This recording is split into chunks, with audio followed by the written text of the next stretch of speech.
Sorry, Charlie Davies. It's all Damion Downs time. So, Damion, great to see you first and foremost. How are you doing? Appreciate you guys to have me. I'm doing pretty good. How are you guys? Yeah, listen, we're having you on the show. So listen, we know we're average to good, but we have good to great guests on. So we're excited to have you be a part of it. So let's talk about a crazy summer that you had, because it started with you being a part of FC Köln, getting them promoted back to the Bundesliga.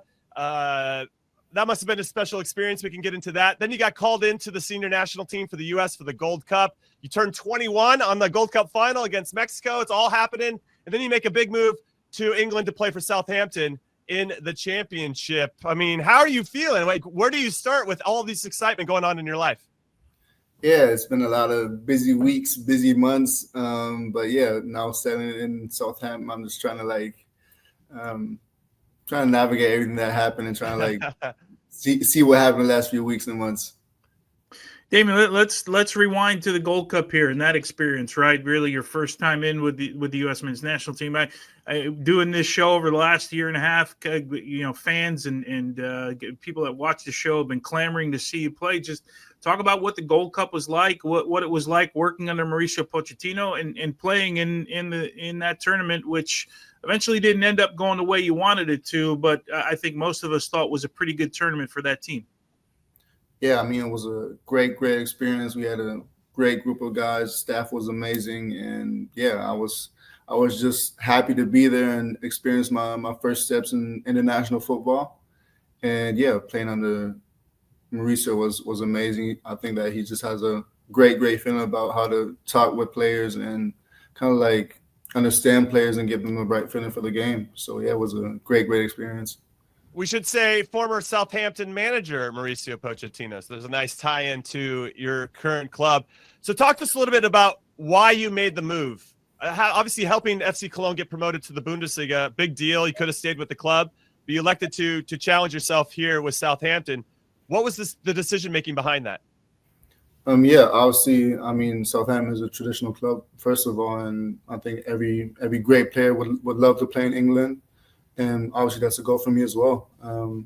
Hopefully being able to get promoted with the team, play in the Premier League next year. I think that's probably the biggest league you can play in. And, yeah, that's probably one of the biggest cases for me to make this move. Yeah, why we've seen so many now forwards over the last couple of years. Josh Sargent's been there for a while. Haji Wright has found some time. Patrick Agyemang, who you played with in the summer, is now coming over to Derby County. Daryl Dike has been at West Brom for a while. Why do you think that the championship is right now for you, the league where you're going to develop? I'm assuming that the goal is, right, not only have success at Southampton, but see your name on that roster in 2026. Yeah, for sure. I mean, that's always something you think about, and for me to be able to be an option for that, I think as a striker you just need to score goals, and obviously you don't play more games anywhere than in England, so that's a big chance for me, and yeah, I just seen it work with a lot of other players, and obviously Southampton has a great resume of players that have been here that have just took the next step in their careers here, so that's kind of like what convinced me. Yeah, and we got to look at their season last year. They scored 26 goals in only 38 games in the Premier League, or I should say only 26 goals in 38 games.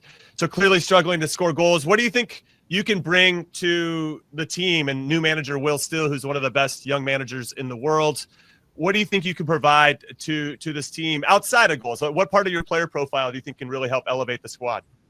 Yeah, I think I have a great switch of kind of like coming short and getting the ball in my feet, but at the same time always being a threat for runs in behind as well. Just kind of like having that switch to bring different sides of the game and give the defensive line different kinds of stuff that they have to worry about. And yeah, at the same time, I can kind of like move around on the left side, right side. So I think I'm pretty versatile in my game. Yeah, I was going to ask you the sort of where the game has to go now. Still 21, right? There's still so much we all know, right? There's still so much to develop. What we saw in the summer is you like to run in behind, right? You play off the shoulders of defenders. You don't mind checking into the space. But what part of your game do you think is sort of the next part that you need to make sure develops in order for you to become the player you want to become?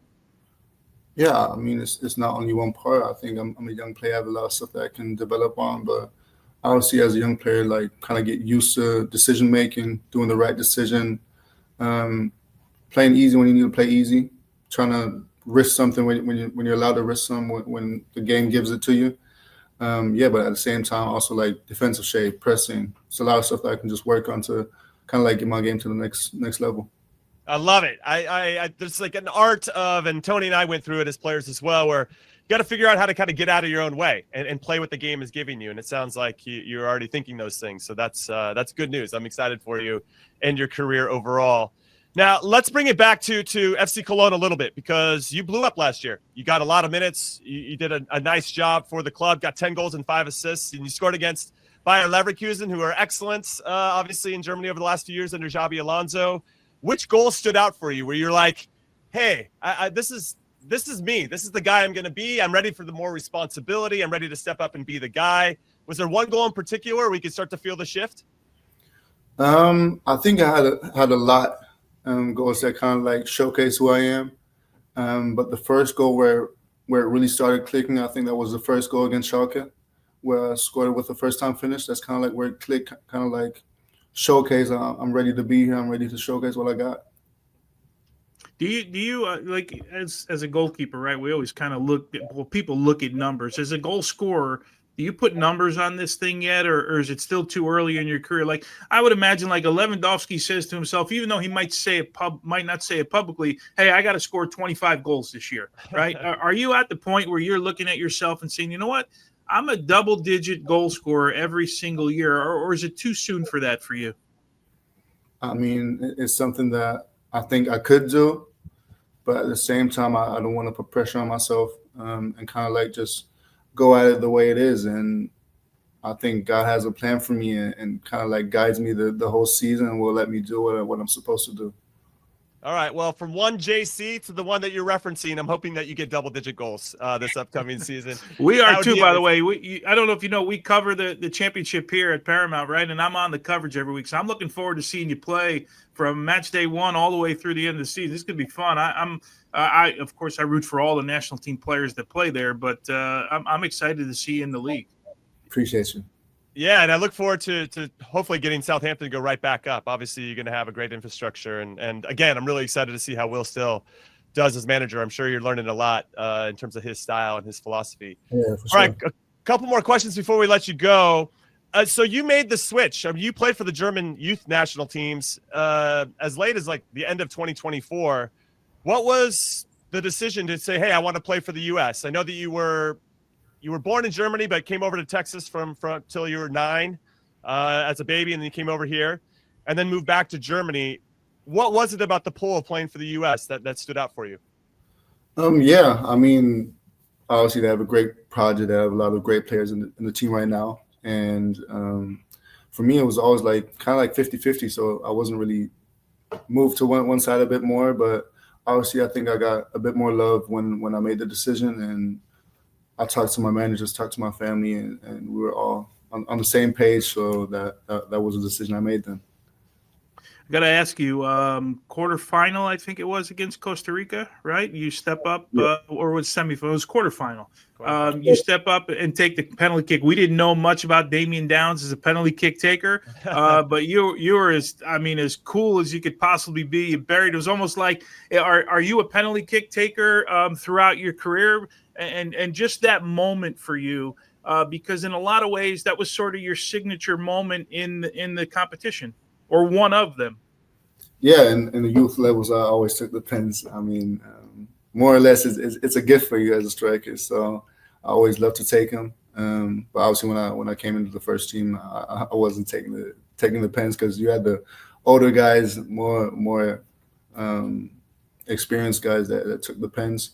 But yeah, I'm confident in them situation. We trained them at training as well. We had certain training sessions where we just did a lot of pens and kind of like get an idea where you want to shoot it. All right, so Mauricio said, what was that, 5th one, 6th one? Mauricio said, Damion, that's you. Yeah. What's the feeling? You just heard your name, like it's you. Yeah, I mean, in the first moment, I thought I was under the first 5, but at the same time, I don't really mind being the 6th either because obviously I helped the team.